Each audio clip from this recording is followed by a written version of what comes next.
Undisturbing. They show U.S. Border Patrol agents swinging reins at migrants, pushing them back toward Mexico. Bowie State professor Roger Davidson joins us now to talk a little bit more about these images. Professor, thanks for joining us.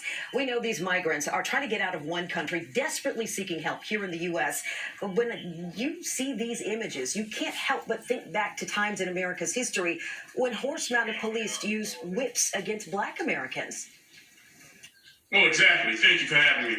It reminds us of a time when slave patrols were sent out to corral those who may have been off of the farms or plantations, not where they're supposed to be, even whether they were trying to escape or not.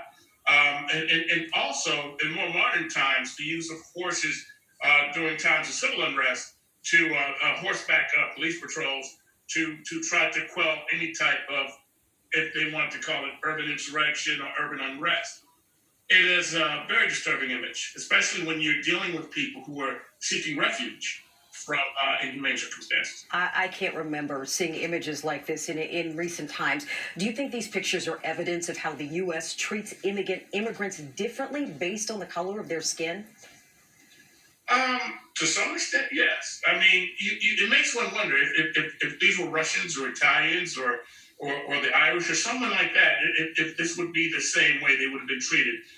However, if you take a look at some of the images from, let's say, the 80s, or even back in the 50s, and excuse the term, when they had the so-called Operation Wetback Roundup, horseback CBP officers were used to corral people seeking across the border. We were told that most of the migrants there are now being expelled from the United States under this emergency provision of the U.S. Public Health Code. What is your read on how the White House is handling this particular situation? They're not